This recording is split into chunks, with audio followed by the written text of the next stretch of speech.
I'm going to be installing a power steering box on this 04 F250 5.4 four-wheel drive and a gearing box.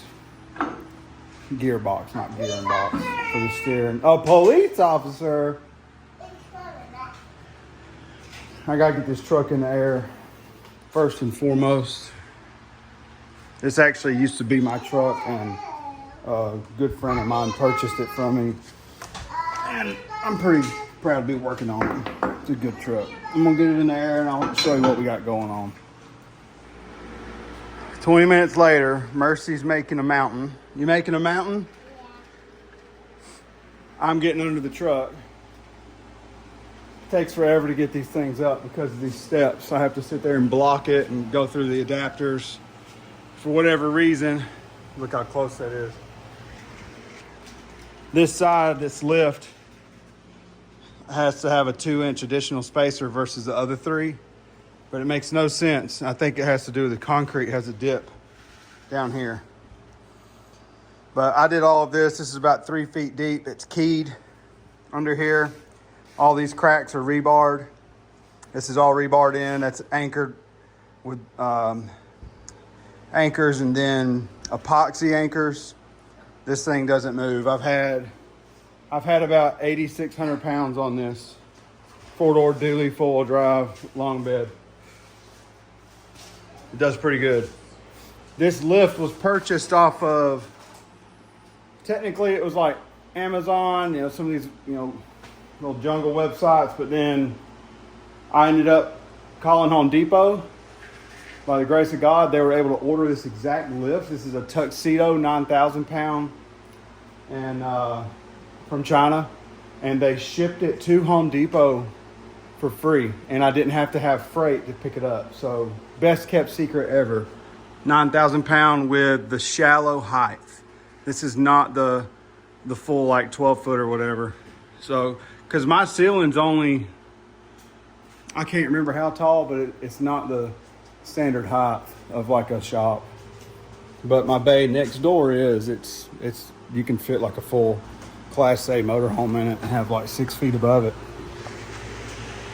So we're gonna do the gearbox. Let me get my chair. I don't know how some of these people work with glasses on. I just gotta say that first and foremost.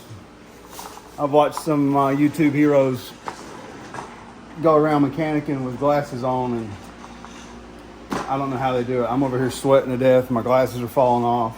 Let me drop down a little lower. Airbags. I installed this, all the shocks on this truck. So there's a little slop here. I'm putting some force in that, but we believe that there's just a little knock coming right here at the pitman arm where it hits, because it's just got a little slop, and she likes to hear that make a little racket.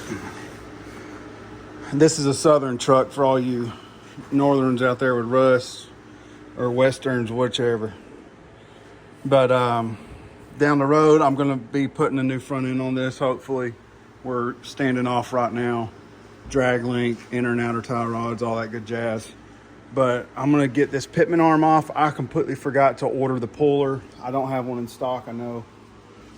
So we're gonna get this off, pull all this. I'm gonna start here, disconnect, come up here. I'm gonna pull my lines and hope to God that we can save them. Truck's got 200,000, but it's a Southern truck and the fluids have been changed. It looks really good. But we're gonna pull this gearbox down. It's bolted to the frame rail. Got these right here.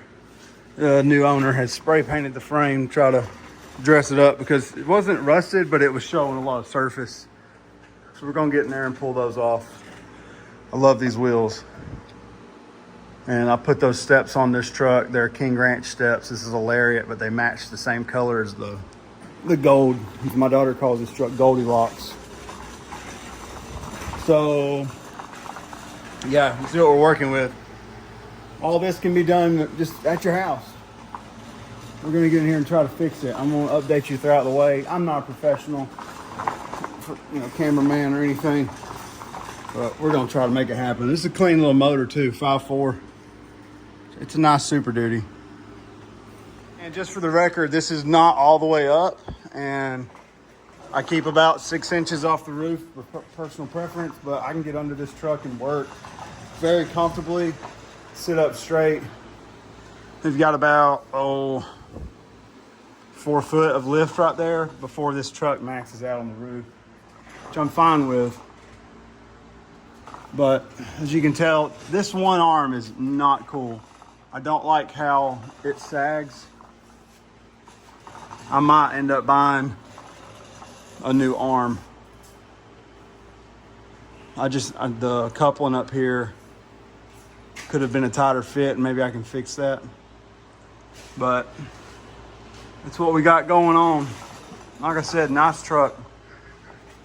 Skid plates, newer transfer case, you know, clean transmission, everything's pretty good. A nice little FL. Oh, I did that. 197,000, date, mileage, oil, and amount. What you working on, Mercy? Don't be eating the mountain, okay? That stuff will make you sick.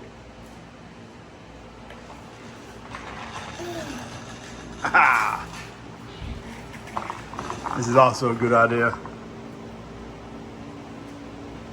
Date, engine coolant, water pump intake, spark plugs, cool packs, all that I did. It's good to put it on here. That way the next guy gets on here and say you go to the dealer or something. Like, oh, you need to have this done. Well, hey, I already did it, and there's the information on it because I can't remember half of it. This truck actually has a new transmission. Friends I got it from, they had it put in $2,800, rebuilt in 2020. It was actually a rebuilt swap. So new torque converter as well. Very nice transmission. They were towing a big camper, you know, stuff like that. Mercy, don't be eating it, okay?